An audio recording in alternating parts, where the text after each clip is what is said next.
Want to learn some fancy, flashy passes that actually have a purpose and work really well in game situations? Today I've got you covered with 5 sick passes that will fake out defenders. Coach Jesse Minshew with Get Handles Basketball, where I show you how to play like the pros. If that's something you're looking to do, make sure you click that subscribe button and that little bell icon so you can catch the newest videos the second they come out. This first one's one of my personal favorites. I've been using this for years. It's the behind the neck pass, and it really has a great purpose if you're using it in the right situation. So it's gonna look kind of like this. You're gonna act like you're gonna go for a layup, and then you would pass it behind your neck. Keep in mind with any of these, maybe your coach doesn't want you doing anything this advanced or thinks it's too flashy, so you gotta keep that in mind.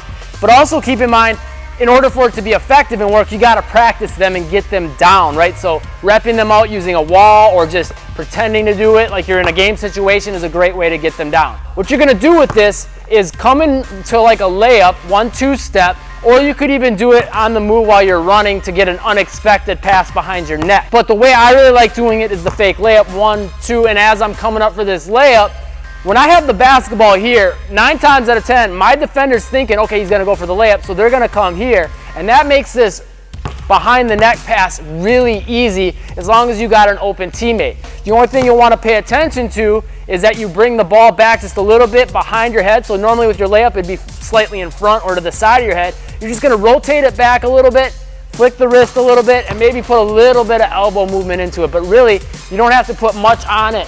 And you can get it to go nicely to your teammate where they can catch it right here in stride for a layup. The only other thing you wanna do with this is typically I try to keep my eyes on the backboard so the defender thinks, oh yeah, he's going up for this layup, and I'll use my peripheral vision to see out of the corner of my eye to see my teammate and throw it to him. This next pass is the Magic Johnson Show Scoop. Click that like button if you're digging the video so far. The Show Scoop, the whole idea to it is that you're gonna show the basketball, bringing it out with this hand. Hey buddy, slide aside, to get that defender jumping on that pass fake. Now there's a couple ways you can go about this. You can actually act like you're gonna pass fake, or you can do it kind of to show the basketball. That's a little more flashier way of doing it. So the defender tries to go for the basketball, and then you're gonna pass it to a teammate over here. Again, you gotta use your peripheral vision or make sure you see your teammate over here. But to really sell the fake, you'd wanna look this way or look at your defender to make them think, hey, either you should go for the basketball, or B, that you're selling a fake to a teammate over here. Hand coming under the basketball across your body. And you're just gonna go like that. Bend the elbow a little bit, curl the fingers, and maybe bring the shoulder out a little bit too to kind of rotate your whole arm across.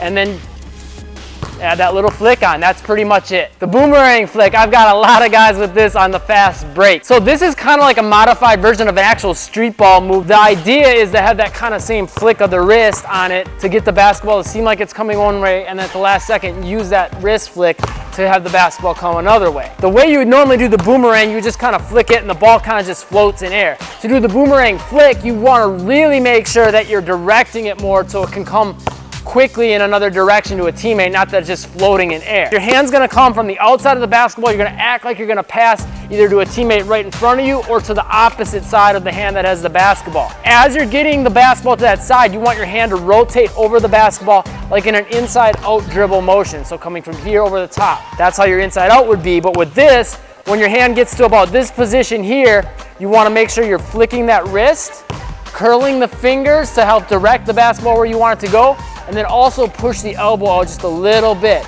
Now, when you get really good at it and you get strong and quick with your fingers and your wrist, you can use almost all wrist motion to kind of flick it to the side of your teammate over there.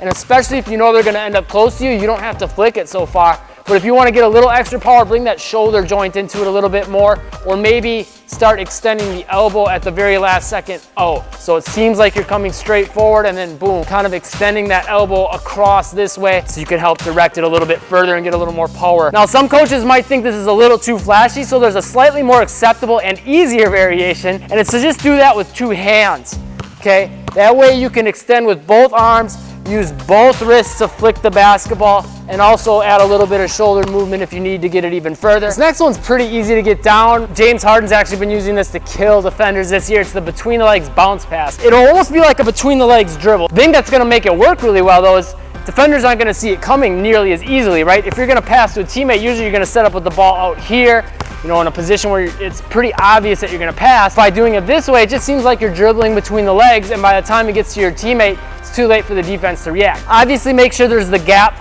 in the court to get to the basketball to your teammate.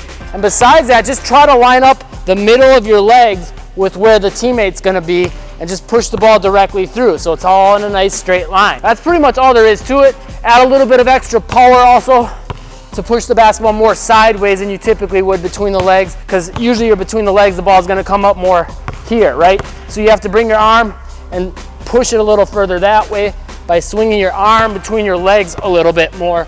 That'll help push it to your teammate and direct it to where it needs to go. The behind the back spin, this one is a little flashy and some coaches might not like it, but if they're okay with you doing the behind the back, they'll probably be okay with this. If you got your behind the back down, this should be an easy one to pick up. All you're gonna do is bring the ball kind of behind the back like you're gonna do a behind the back pass.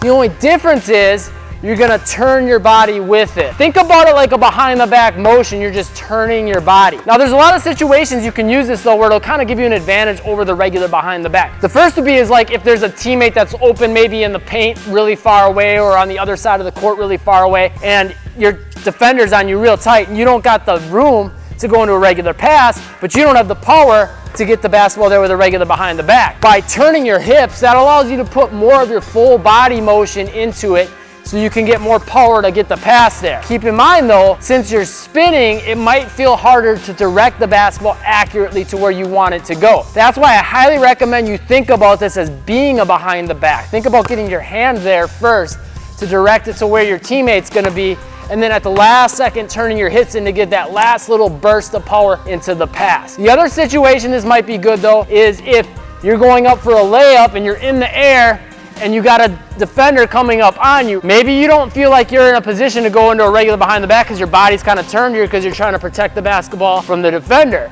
Well, in that situation, it'll probably feel easier, natural to kind of spin into that kind of behind the back motion and just dump it off to your teammate over here. So those are the two main scenarios I would recommend going into the behind the back spin pass. Now, if you thought these passes were crazy and you want to do some more things to get some crazy handles to set up these kinds of passes, click the top link in the description down below.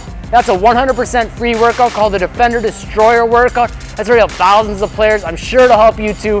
It'll get you that kind of extend tight type of handle. You'll see what I'm talking about when you get the workout. Players are loving it. But click that link, pop in your email, and I'll send it to you instantly for free. And if you found this video helpful, make sure you click that subscribe button and that little bell icon to catch the newest ones. Hit that like button and leave me a comment. Let me know what else you want to see from the channel. And if you found this video helpful, make sure you check out this video and this playlist. You're going to love those as well. I'm sure of it. Thanks for watching. Stay tuned for more and make moves today.